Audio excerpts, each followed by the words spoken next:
Hello, welcome back to the Periphery from the Pulaski Institution. I'm Alan Elrod, and today's guest is Dr. Kristin Lunz Trujillo from the University of South Carolina. She is a assistant professor in the Department of Political Science there, and her area of specialty is rural studies. And so I'm really excited to have her on. You may have already guessed just from that intro that we're going to be talking a little bit about the White Rural Rage book that's been driving discourse up and down TV and podcasting and think pieces for a little bit now. But before we do, I thought it would be helpful, Kristen, this may interest you as well, Mhm. which is I grew up in a place that I think helps illuminate for people maybe the question that you guys have when you're doing rural research of what really is rural, which is the hometown that I'm originally from is just outside the Little Rock Metro. It's included in the combined statistical area. It's not in the metropolitan statistical area. When I was a baby, there was about 15, 13,000 people there. By the time I graduated college, it was about 20 something thousand. Yep. Um, and it's a micropolitan. It's called Searcy. It's about 45-minute drive, 50-minute drive from Searcy to the riverfront where Little Rock and North Little Rock meet. Okay. Uh, and it fits probably a lot of the, you leave our town and you get rural real fast, or you can head southwest towards Little Rock and it continues to build up along the way. And I think that's a good place to start with in terms of asking. Obviously, people have in their head ideas of what rural is. But as a researcher, when you're having to actually work with more defined categories and you're trying to measure things and ask questions and get data, what are the boundaries of rural versus not even just urban, but this kind of the levels that go between that? Sure. So that's a great question, and a lot of people across different disciplines, like academic disciplines, across different government departments and elsewhere, have grappled with this question, and there's no consensus. So there are over 70 official designations for urban rural in the United States alone. And I mean, there's a general clustering of what we think of usually. So a lot of those official designations use like some form of population density combined with many of them use commuting area as well. So how close are you to those like dense clusters? And so that's one that's commonly used, the rural urban commuting area codes by the USDA, uses that designation. And then there are differences in how do we measure suburb? That's a big one too. At what point is it a metropolitan center, like urban versus suburban? There's questions of what's micropolitan. So where is the population cutoff? And then there's a question too of, like a smaller metropolitan area versus a large metropolitan area are going to have suburbs. And those are going to be like, they're going to look pretty different. And then you have, of course, even small towns, a small town, kind of what you were describing ish, where you grew up, but then that was Right. sort of micropolitan. So Well, there's a good illustration of the difference in, how many people, but also how close are you to, Little Rock or wherever else you're comparing. So then there's a lot of complexity there, absolutely. And there's not a good consensus a lot of times on what rural is, which is why it's so important when you're talking about rural, at least in an academic, research oriented context, you need to really clarify what you're using, what how you conceptualize of what it is. And aside from those official definitions, there's also a way to understand rural that's just self-defined. You ask someone, in the area that you live, what is it? well, that's what I was gonna say. I'm from that this kind of place you're describing, and I had friends who lived down on farms out in the county, and I'm a city boy to them.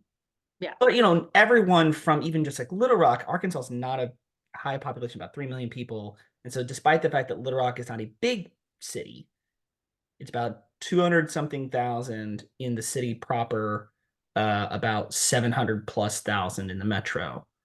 I think maybe it hit 800,000 at this point. Sure. But my hometown was also a college town, so there was that dynamic. Yep. The main hospital for the kind of county area was there, so there was some affluence associated with that. Mhm. But anybody even just from Little Rock would have seen me as from a tiny town or a small town at least, not a big place.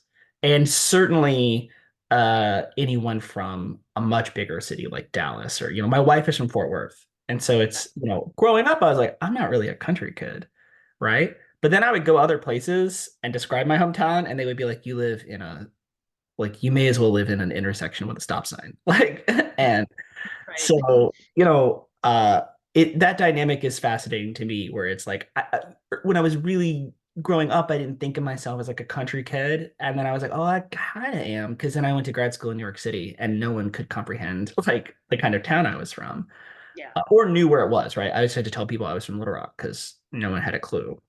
Right. Um, Would have figured it yeah, out. but that self-definition aspect, I think, especially when we start talking about the White Rural Rage book, I think is also really important because like there are people who just don't think of themselves as rural, or who Yeah. look at someone else and say, "Well, I'm not rural. That person's rural." Because that's what I did. Right. I would be like, "I'm not from a small town. A small town is like there was a town called Romance that my friend was from that was basically like a gas station, and I was Right. like, that's a small town. Like I'm not Yeah, from a small town." exactly. Like I'm from a reasonably sized town. They're from a small town, and then people would be like, "No, you're from a small town," and so that sense, that relative way that we think about ourselves is also really fascinating to me. Absolutely. Yeah. And it varies a lot by region too, or state. So you kind of picked up on that a little bit as well. So, I mean, I lived for 1 year in Rhode Island, which according to almost every single category, official designation, rural Rhode Island doesn't really exist. But I mean, there are areas where I grew up in rural Minnesota, and it's sort of the opposite, where Right. like every single designation says that, yeah, that's a rural county.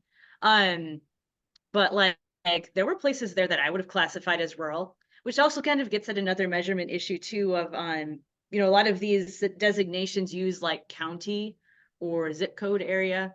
Mhm. Um, a county can encompass a metropolitan center and a rural area is also the issue there too. So I think like Dane County in Wisconsin, which is where Madison is, you have a metropolitan center, capital of the state, all the way down to small towns and like farms. So it's Yeah. absolutely, relative. And it's also, beyond that sort of self-classification, even some of those measures that are official, they're not fine-grained enough a lot of times to really capture those differences as well. And my wife and I always joke like there's this like kind of aesthetic aspect too, where like Yeah. because a lot of the suburb I'm in now is on the southwest side of Little Rock, and I'm only like a minute or two from the actual city limits of Little Rock, and then there's a big shopping center and everything like that. And then my town is not the farthest reach. There's another main sort of suburban town a little bit to our southwest. But the boundaries are strange, right? Like my neighborhood is like only like 5 to 10 minutes from this like shopping center that's in Little Rock proper. But if I turn the other direction out of it in about 2 minutes, I'm on county roads. Hmm. And then there's also this thing that we love to kind of joke about, which is like a phenomenon, I think, in places, probably especially in like the New South, where urbanization and suburbanization density came a little later, where you'll just be like driving, and there will be all these kind of markers of like new development and shopping center stuff. And then there'll just be like a farm that someone, I guess, like refused to sell. Yep. In the middle of town with like a barbed wire fence, and you're like, okay, this is just like an old barn and a farm that I guess like is just here because no one could do anything and the development just had to go around it. Yeah. Yeah, that I encountered that too outside of Columbia as well. In fact, I kind of live near one Yeah. of those places. Which gets at another element of measuring rural, which is this rural identity. Mhm. So you pointed out, you're pointing out that there's been change over time. So you have places that used to be rural and then developed because they're close enough to an urban center where they became suburbs, Mhm. or exurbs or whatever term you want to use. And so a lot of times people who grew up there and saw all these changes, the person who's a holdout, like holdout farm with all these developments, they're going to still say they're rural. Very likely. Mhm. And so that's almost a matter of identity. It is a matter of identity that even though, yeah, my area is clearly developing, like I'm here as a farmer, who would on a farm or whatever else. And so there's also that sort of element of like things have changed over time and that people socialized into a certain circumstance, area. And then even though things change around them, their identity might still stay that way. Or conversely, Mhm. people might have grown up in a rural area and left, but still might sort of identify as being a rural person. So there's also not just that sort of subjective looking around and thinking, yeah, this place kind of has the markers of rural, in my opinion, which is sort of what you were getting at in Right. the beginning. But also this idea that there's like a sociocultural definition of rural that's sort of semi-divorced from place. And so that's actually some of the research I work on as well. But yeah, there are all these different complex pieces in terms of, how rural can be defined. Does it look rural? That's a good one that you brought up. Mhm. Another one that sometimes talked about is like, how agricultural is it, or how many, trees is it, like sort Right. of the remoteness in quotations. That's a lot of times another sort of element that people use to try to describe or understand what rural is. That leads me to, because this is an intersection, I think, of something that's quite measurable with these kinds of sociocultural, how we kind of hold imaginations in our head, which is affluence. I mean, I think a lot of people have a notion of certain rural areas as very dilapidated, sometimes in a romantic way. They have a kind of Southern Gothic thing about it, right? But if you're from these areas, you also know there's some big houses out in the country, like Oh yeah. Yep. big, nice Mhm. house. Like, and land is like, it's, it might be cheaper in a certain state than other places, but it's like owning land is still something that you only get to do if you have a certain level of financial comfort. That's a really interesting thing to me because, there's that, to me, that gets at that, like, there's data there, and I'd be interested to know a little bit about how that maybe changes in different places from you. And I think also this kind of is a good setup for jumping into the book, which is, when we talk about rural places being left behind, we can mean the economy. We can mean places that have been uh, suffered from underinvestment or from job loss and brain, and those things are real in plenty of places. But we don't always have to mean economically. It can just be more of a sense that they're ignored, even if they're actually quite wealthy people.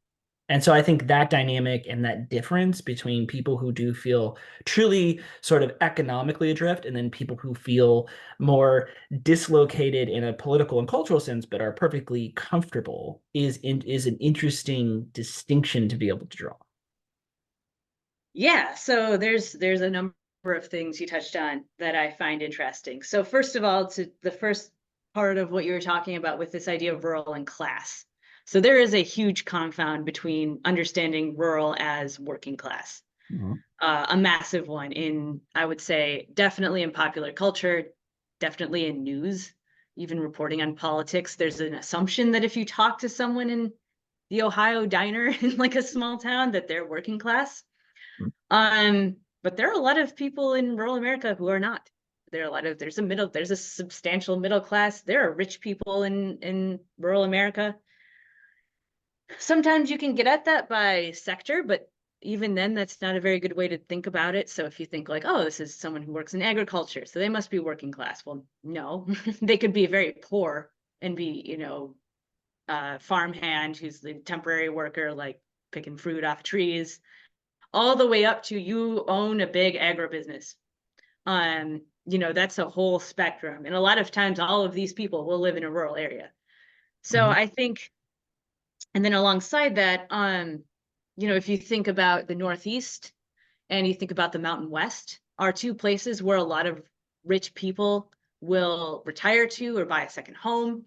And it's sometimes causing problems in the local area there. It's almost like a gentrification happening where the rents and the housing prices rise and then everything else, the cost of living for everything else rises up. But that again sort of overturns that notion of that, rural means working class. I mean, even where I live, again, it's an exurb, but a lot of the more rural parts of where I live, if we want to think of it that way, I mean, they have like horses with nice houses. So it's, um, and then thinking too, a lot of times, I think even among like other places. So where I grew up, it was very heavily agricultural. The county I grew up in was, at least at one point in time, and this is still pretty prevalent, but it was one of the biggest pork producing counties in the United States. And so you'd have multimillionaires on hog farms. And if you talk to them or if you see them, in the local small town, they look like everyone else. Like they're not like, they're Well, not like yeah, wearing suits with like top hats and monocles, not to yeah. They're not going um Gilded Age on people. I actually, yeah, that's a they great have Carhartt example. jackets on, like they have their And boots on. the Yeah. the king of this kind of thing, right? Look, the University of Arkansas just got John Calipari to come be our basketball coach, and they took the Tyson jet to go get him because there's some serious cash in Northwest Arkansas.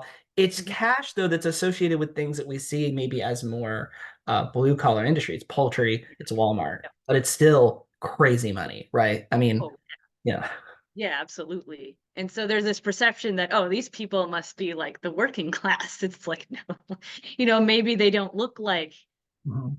maybe their lifestyles and choices and things like that, of a like millionaire living in rural America might be different than a millionaire living, in a city.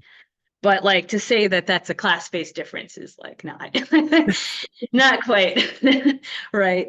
Maybe, Uh, yeah, not so much.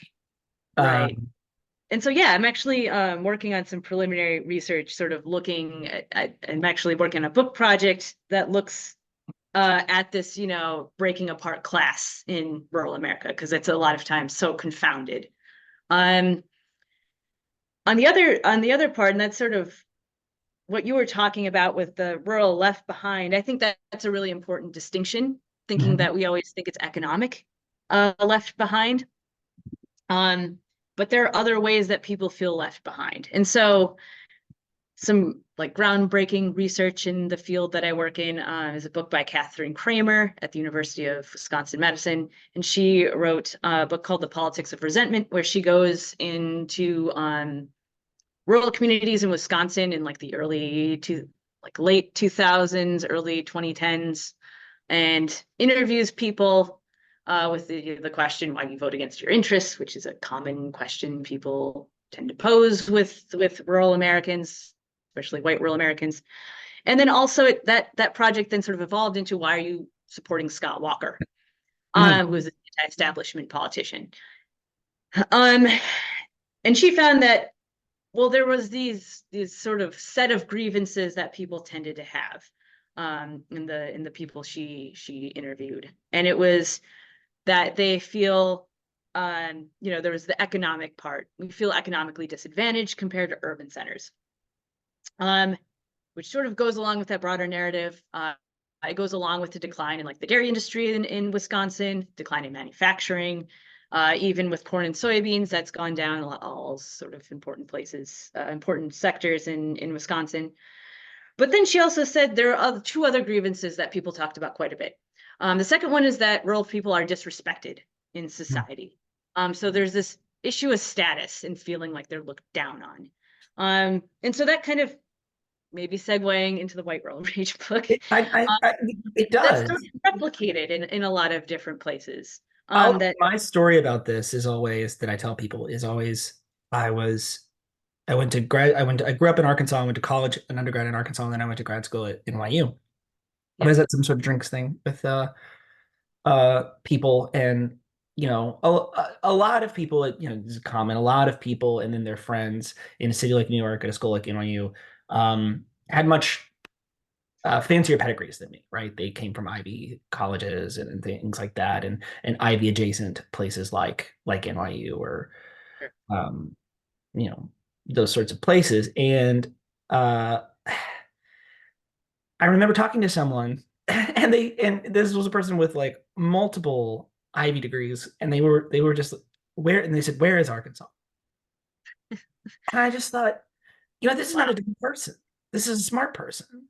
And I don't know where my state is. And it really was like a disorient. It was a moment for me, but I was like, oh, I'm from nowhere. Like, and you can't like unring that bell, right? Yeah. Like it wasn't like, and they weren't asking in a rude way. They weren't being a jerk. They genuinely didn't know. And that was almost made it worse because it was like, man, like I'm from somewhere that you can't even place on the map, and it's part of your country. Yeah. I like, granted, I was like a nerd geography kid and stuff growing up. So like maybe I knew a little bit more about like where places were. Like Mm, the average person in Arkansas probably couldn't place Albany on a map sure. or something, but they know, but like they generally know where New York is, right? Right. And the idea that someone would just be like, I don't have a clue where Arkansas is. What is And it? it's an Ivy League Yeah. person. Yeah. Like you'd expect them to be more informed about, Right. Right. yeah. And Yeah. it was a really like it has never left me. Uh because it was just such a, and there was an emotional aspect of it to my head that was like, oh, where I'm from means nothing. And it was It's all hard because melded it wasn't together. what was being, that's not All what they were saying to me, but that's what I felt. Yeah, yeah. It's like the world, the flyover country. It's even the name. It's just like it doesn't matter. It's all this stuff that doesn't really matter. Yeah. And you see that even like you see this confounded too, like with states. People will be like, "Oh, we're going to talk about Kansas," and there's an assumption that that's all rural and there's like no cities, which is not Yeah. true. Even Minnesota, that's happened, and it's like, well, Minneapolis isn't a like the Twin Cities are not a small place. No. Yeah, No, uh, they're not. yeah, We don't have a huge city here, but we have built up areas that are right, urban and have right. stuff, and all the things that come with being urban. Yeah, it's like a Um, developed place. It's right. It's like they're like, I'm like, what do you think I live like? Just like we all just live adjacent to like a cow farm. Like, I mean, like, yeah, no. And I mean, like, yeah, it was a really tough, like, and then like I said, it made it worse because, and this is the thing I think that's hard to get at with some of this stuff is it wasn't malicious. I in a way maybe I was being looked down on, but I'm not consciously, not in a way that was intending to communicate that where right, I was from didn't matter. It was just they didn't have to be said. Because if it mattered, you know where it was. right, Uh, right. Yeah, so so that's a great example of of yeah. this. And I know, obviously that sort of state, but again, people confound those things like, oh, the more rural states relatively, or Mhm. the less, the ones that aren't on the coasts. Um, that all tends to get lumped together just as, oh, it must be all the same. Right, And right. it's not. I mean, there's a lot of obviously, I don't need to No, I think need it's to I think it's underscore that point, fun. but Yeah, but so okay. Now it gives us a chance to talk about well, because I wasn't angry. That's actually not the feeling I felt. I felt a tiny tinge of resentment. I'll say that. It did put a little bit of a chip on my shoulder. But let's talk about white rural rage. The Threat to American Democracy by Tom Schaller and Paul Waldman. You actually have a piece out in Newsweek from earlier this spring entitled White Rural Rage Cites My Research. It gets everything wrong about rural. It gets everything about rural America wrong. Uh, so let's get into it. The thesis of this book, uh, the thesis is on the cover, right? Which is that rural America, predominantly white rural America, is angry. And it's angry for a set of reasons that have to do with economic and racial resentments. And this anger means that there is a less commitment to democracy, more openness to political violence, all things that are very, in the broad sense, real and measurable changes that have happened in the American population. The American population, generally speaking, is seeing a rise in some of these anti-democratic attitudes and deliberalisms, right? Real problems. They're not identifying problems that don't exist, but they are locating it very specifically in the white rural community. yeah. Um, so they cite you, and you have this Newsweek. So let's start with your Newsweek piece, I guess, and a little bit of the objection you take to your work that's used in this book. Yeah, absolutely. So at the outset, I was not the first person or the first political scientist working in rural politics to criticize this book. Mhm. The first that I saw was by Nick Jacobs, and then another piece by Nick Jacobs and Cal Moonis. And they talk about just blatant misuse misciting research, for example, that claim that rural Americans are more violent or more supportive of violence, rather. They make that claim, they cite Cal's work. And Cal's work said the opposite, that rural Americans are not more likely to support political violence. So that type of thing happens often in that book. And then since I wrote my piece, there was a big article in The Atlantic, I think like a week ago, by Tyler Austin Harper that gets into this a lot more. That just a lot of times Tyler's piece is very good. it was very good. It was very well researched. A lot of times the authors would cite something, a statement, say, about sheriffs, about political violence, and then the cited study didn't even talk about the thing that they were referencing. Also with the political violence piece, they cited it was a report by Pape saying that Trump supporters, the article, the original source said that the January 6th participants, they were actually more from urban areas that Biden won, but they were, Trump supporters. So there was a sort of disaffection happening, especially in like suburban areas where there was historically white flight. Well, that was like a clear one. And then I do want to hop into that point real fast, because this Yeah. is something when we first launched this podcast that Dr. Heather Yates at UCA and I talked about, which is this notion of, we were talking about this at the beginning of this podcast, about the distinction between genuine kind of economic anxiety where you really are losing your money and you're poor and you're struggling, and what is a more relative kind of anxiety and resentment that has to do with maybe a sense of being brushed aside or kind of very relative status loss things. Yeah. And I think that really gets at that dynamic. These people who live in these places where they themselves are not necessarily doing badly, but they feel surrounded by people that they don't like or don't trust. And maybe even feel, because of this change, that their own status in these places has diminished. Yeah, there's a feeling of threat. Absolutely. Whether it's a direct sort of status with, racial changes happening. There's political science research finding that it's not this is with immigration, but it's sort of applicable in some ways. It's not necessarily so much the number of immigrants that might determine, harsher or stricter attitudes towards immigration. It's actually, are you living in a place that's relatively, exploded in terms of number of immigrants recently? So it's that change that really, really can spark people and change their attitudes when it comes to sort of context, looking at contextual cues. So yeah, I mean, very much that's what this, this report on January 6th concluded. But then White Rural Rage, the authors there, cited this piece and said it was white which wasn't the case. And even in that Austin Harper piece in The Atlantic, he actually interviewed the author of that original piece and said that the author was like, no, they completely misinterpreted my results. So these are just all examples. I could keep going.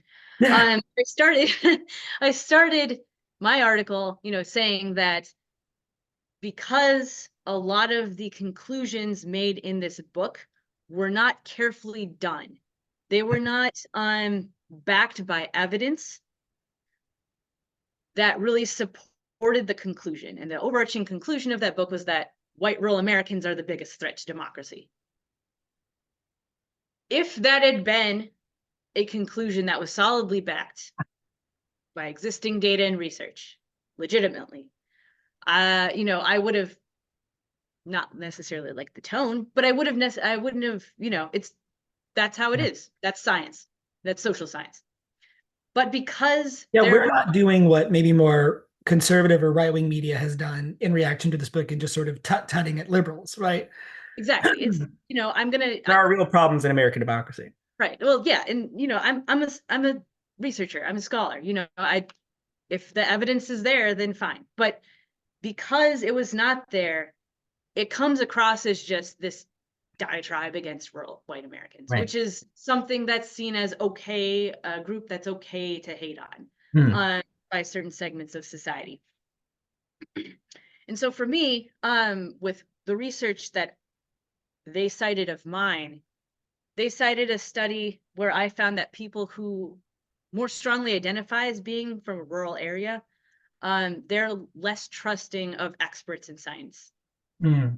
Um, and so the fact there's sort of an irony in that, because Hmm. the fact that they made this book, they wrote this book, where it seems like their conclusions were formed and then they tried to find stuff to fill in to support it, and if you look closely, it doesn't really translate. In doing that, they're just inflaming this problem. They're just inflaming this sort of division between rural America, or this perception of being left behind, being disrespected, negatively stereotyped, and sort of forgotten by centers of power.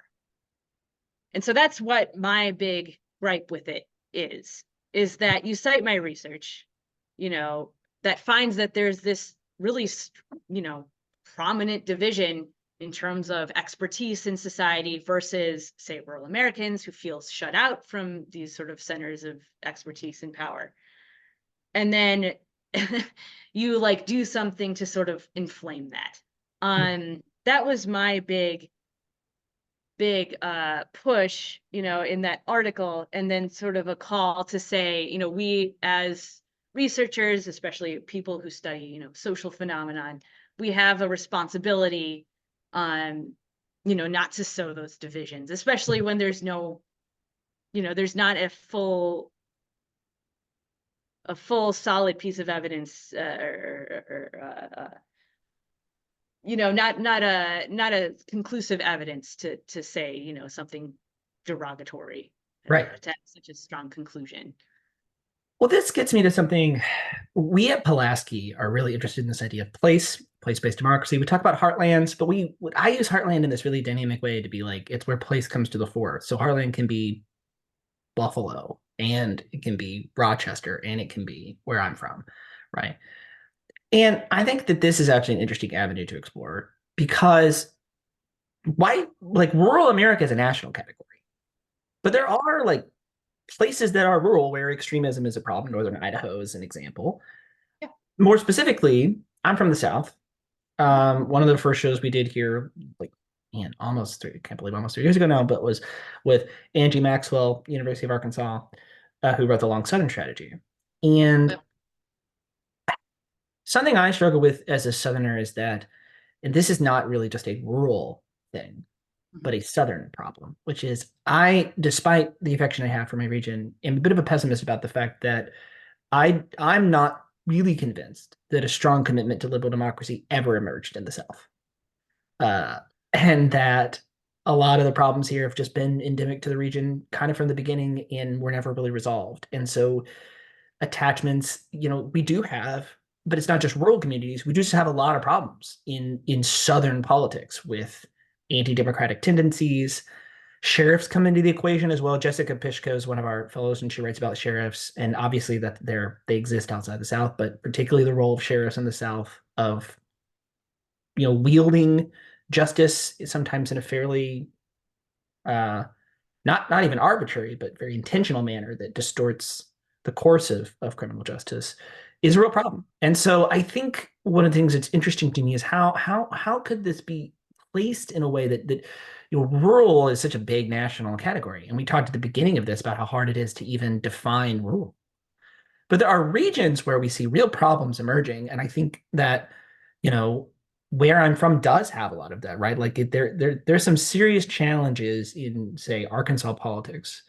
I don't know about with people being politically violent, but I would say it is disturbing to me the history in a lot of ways here, but then also the current willingness to support even though it's split along partisan lines and there are other explanatory variables there, at the end of the day, there's still pretty overwhelming support for a person running for president again who tried to overthrow the government. Yeah, so you're sort of thinking, like how do we sort of capture who these groups are? I guess, yeah. Yeah, Yeah, I mean, I think there are potentially ways to capture those individuals. But to say it's like rural specific or right, white rural, I mean, that's the thing, right? Uh, I mean, even outside of the South, you mentioned law enforcement. I'm from Minnesota, which had a huge problem in the Minneapolis Police Department with the police union being absolutely corrupt. right. That's what led to not just the shooting in 2020, or the I guess killing of in 2020, but also there were previous in the Twin Cities previous shootings of there'd be a white cop shooting a innocent black man. Right. um so that's just one example. uh Going back to that idea of January 6th supporters, again, a lot of those people were from places you would think would be solidly blue. um so I think when it comes to geography, especially since the dynamics are strange now in our current era, because we're in an era of nationalized politics. Okay. So that means that a lot of the sort of ways people think about things are very much nationalized across the country. But we still see these sort of local and like, state-based tendencies. Um, and some of that I think does have to do with just how people sort of sort themselves, combined with some of these long-standing, um, historical precedents. So yeah, there's a lot of complicated things into the mix when it comes to trying to understand, in a particular place, why are we having these sets of attitudes and not elsewhere? Um, yeah, I guess. I don't know. I don't know if that's like a satisfactory like response to that, but Wait. yeah, I think just going not I, here, I'll say this. I think maybe a lot of times when people, going back to the definition of rural, when Mhm. people say rural, I think sometimes they just mean, places that Right. like politically might be different from them or have sort of a different approach. And so I think sometimes people say, well, like, Arkansas, they'll sort of think in their mind, oh, rural, but it's just like they're different is kind of what happens. Uh, And as that nationalized politics and those dynamics emerge, right, you see even more of a split in the state. And that gets also what you're talking about, which is like, yeah, there's an urban rural split in terms of political politics or partisanship. But there's also like the suburbs and the exurbs are very different from Little Rock proper, right? In terms of how conservative they are, et cetera. And so those dynamics also play out inside the state in a way that, right, like that definition when you're throwing it out nationally doesn't really capture. Yeah, absolutely. Absolutely. And I will say too, the South is different also when it comes to urban rural in a lot of places. I mean, it's different generally. Yeah. But it's even when it comes to urban rural politics, it's also very different. So South Carolina, if you look at a map of like an election map of South Carolina in 2020, it's like the colors aren't like neatly, along the gradient of urban rural, like say Yep. Minnesota. It is all over the place. You have Myrtle Beach, which is solidly red. You have suburbs of Columbia, which are solidly red. You have a bunch of rural, like very rural counties that are blue. Um, We have that too because some of our most rural counties in the Delta are also some of the blackest counties in Arkansas, exactly. and they're So I very was gonna different. say, Yeah. in the South, a lot of times it goes more along racial lines as opposed to urban rural, which, that also complicates the picture. When people talk about the rural South, that a lot of times means not white. But there's a sort of stereotype in people's minds that they're calling up. And so that also gets at one of my big, sometimes pet peeves, is that we automatically associate rural with being white. Mhm. And this is going back to the White Rural Rage book, I mean, a lot of times when the authors cite rural stuff, like in rural counties we found this or whatever, they automatically think that means white rural people. Right. Whether that be, a normatively like positive or negative thing. There's no analysis of, or it completely forgets many times that there are non-whites. Now there is a chapter, or they do take a chapter to talk about rural non-whites.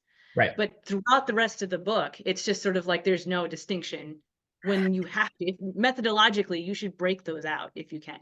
And even Otherwise, just the dynamics, right? Like Tyler, he's up in Maine. yeah. And Mhm. I have other friends in Maine, and Maine is interesting. Maine is in some ways developed like Arkansas, very rural with a few centers, not big cities. At the same time, Maine is alongside Vermont one of the least religious states in the country.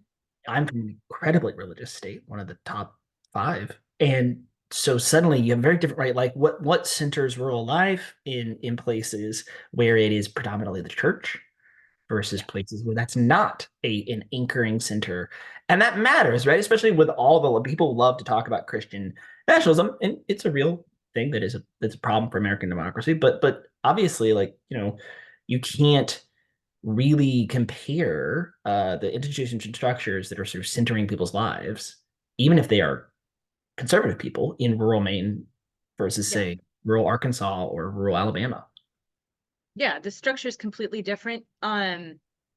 Even who's there is very different. So you might say, well, there's a good chunk of rural white people in Arkansas, and there's a good chunk of rural white people in Maine. Those are Mhm. not always the same, like background, outlook in life, how they Right. structure their lives, which institutions they're part of. A lot of times very different. Maine is weird because it's such a Vermont's an extremely weird state It is. because it is, if not the most rural state, like the second most.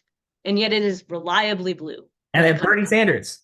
like, They even they like a self-described democratic socialist. yeah. And it's because a lot of the people who live in rural Maine, like one generation, those people or one or maybe two generations before were living in big urban centers and they just decided to leave.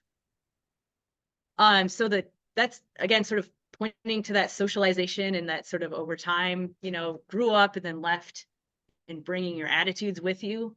That sort of happened in the reverse when it comes to Vermont.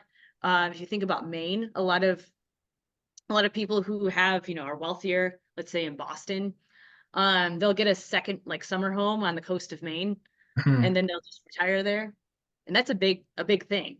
You see that happening sort of again in the mountain states. I talked about this a little bit ago, but that a lot of times, changes that whole dynamic.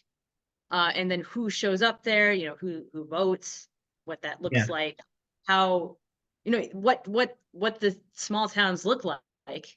It's gonna be if the people around there are used to like the amenities of city life, you're gonna Yeah. start having more like, boutique coffee shops and like really nice restaurants, and that's gonna look very different than like rural white South, where the churches are the institutions that everyone surrounds themselves with, and there's the local barbecue joint or whatever, whatever else you have, the local bar joint, whatever. Very different sorts of social structures happening. Yeah. Yeah.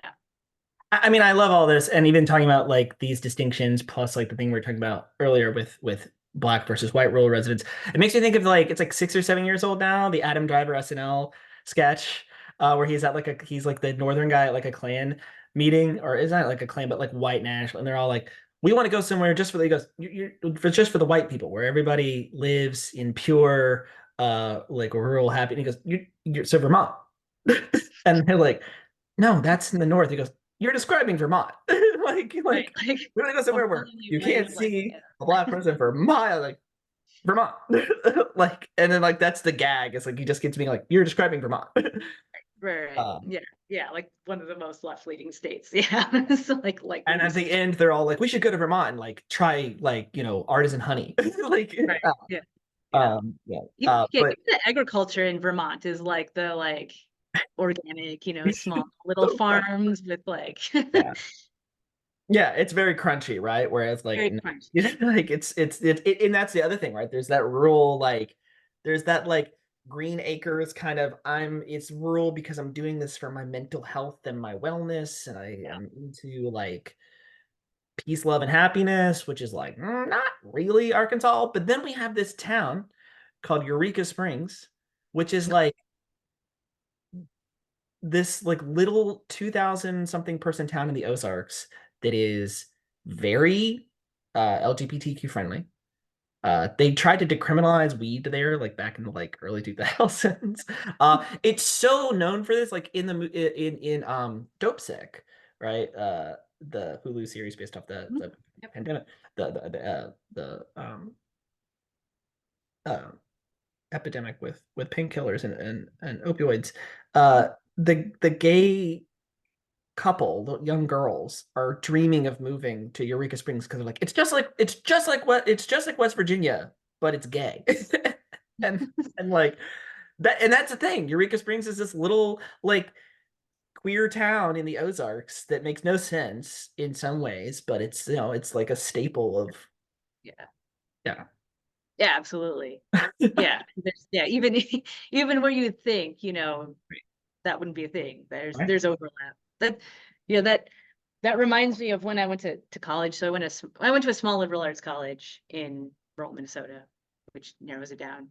Um, but I remember going, and I'm the daughter of like a corn and soybean farmers, like small family farm. Um, and so I remember I went to college and I saw that there was a farm club, and I was like, oh, this must be like 4-H or FFA or whatever. So I went, and it was a bunch of these like crunchy, like hipsters at the time, like making their own kombucha. I'm just like, what the fuck is this? I'm sorry if I shouldn't, That's fine. swear. Okay. Um, yeah, I was just like but that gives you also this idea of how people sort of like differentially conceptualize like what farming life is like. They're just like, like totally against the kind of farming my dad Oh had yeah. done. Yeah. And I was like in that too part of it because I was in college in the like 2000 late mid to late 2000s where the like hipster country thing had really kicked off with old pro I don't know, I genuinely do love Old Crow Medicine Show, but like this very like fusion of like we're gonna do like Nashville, but like very hipstery and like a little crunchy as well and like everybody's in suspenders and Yeah. like Yeah, has that's like right. old fashioned pipes and stuff. I think it kind of culminated with Mumford and Sons and them being like from the UK and stuff, but like that was there for a long time, right? And I was definitely around that and part of it, because I was like I love the South, I love country music, and also was a little 2000s hipster child at the same time. So it was Mhm. like, hey, this is perfect for me. This is like the It's like the thing perfect. grew up around is cool now. um, True. yeah, but no, it's a disorienting um thing. Okay, I wanted to bring us to our chatter question, which is always that we ask recommendation from your neck of the woods that can always, especially when we have people who grew up in interesting places, and in addition to you now live and work in South Carolina. Minnesota or South Carolina can be food, restaurant, culture, a state or national park, a museum, whatever it is. Just the thing where it's like this isn't necessarily always on people's radar when they come to this place that they should check out.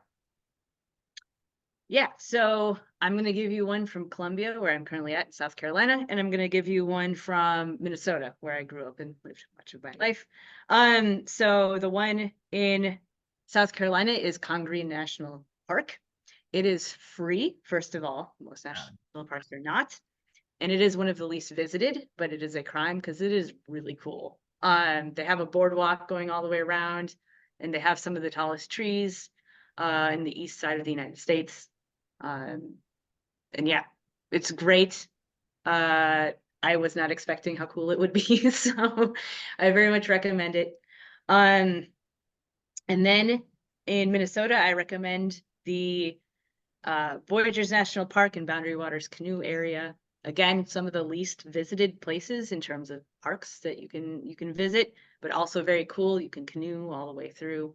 So for people who are into national parks and going outdoors and stuff like that, both great places to visit. Awesome.